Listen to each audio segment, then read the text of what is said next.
Now, who got a big heart now? You put others before yourself. Big-hearted people. This for you. How many people always put others before themselves? If you have a big heart, you know that the people in your life matter a lot to you. You put their happiness above yours any day of the week. You're always doing for others. That's how you know you have a big heart. Not when it's conditional. I can't. I ain't got it. You always bother me. If they have to ask you 5 times for help, you don't have a big heart. You just got pressured into it. Next one. You feel sympathy for people you've never met. If you love the gospel and you're an evangelist, this is the type of heart you got. If you call yourself an evangelist and you don't love other people that you don't even know, you ain't truly an evangelist. You're just somebody that likes to tell people what to do. Many people can't watch the world news and not blink an eye.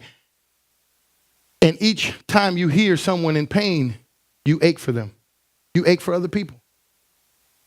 That's how you know you have a big heart. That when you hearing people's problems, I've listened to people before and I start crying. And I'm like, I ain't even going through none of that. What am I crying for? And I didn't know what it was. I didn't know why I would react the way I would react to certain things. But now I understand that God showed me I got a big heart. And that may be you discovering now that you just got a big heart. Next one. You feel emotional pain more than others. People that have a big heart struggle with letting go. People that have a big heart are the ones that struggle the most with letting go of people. People that they have to dismiss out of their lives, or even people that God has taken home. They struggle because of their heart. Not because of their head knowledge, but because of their heart knowledge. That's how you know you got a big heart. The next one. You're often described as sensitive. You so sensitive. Everything bothers you. Go to the people who are less emotional than you or not as in touch with their feelings will describe you as sensitive. But when you have a big heart, you can't help it. That's just who you are. That's why sometimes I struggle doing certain things. Funerals are things I don't like to do.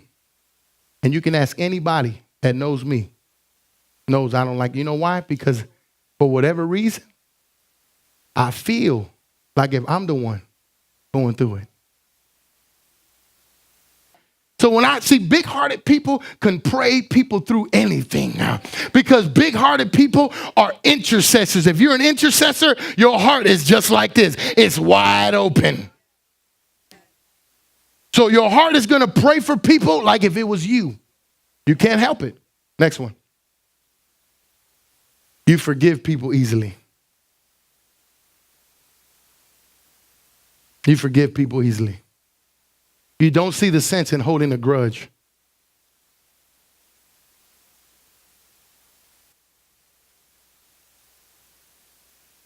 But people with a big heart, but see, check this out. Because you see a person with a big heart that forgives and they share a story with you crying, doesn't mean they didn't forgive. Because what? Their heart is also sensitive. That's a moment. So when you're talking to a person about a situation and they get emotional, it doesn't mean that they didn't let go of that situation. It means that their heart is so big that it still affects them in the manner of their sensitivity, not in the manner of their offense.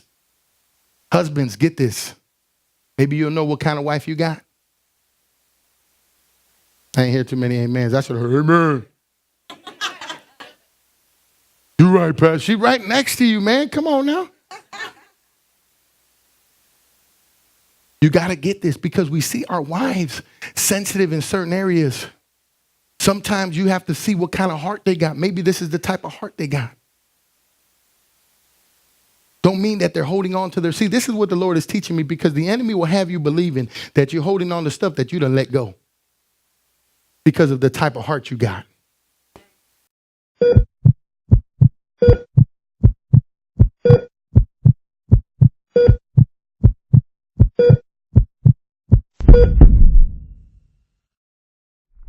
you.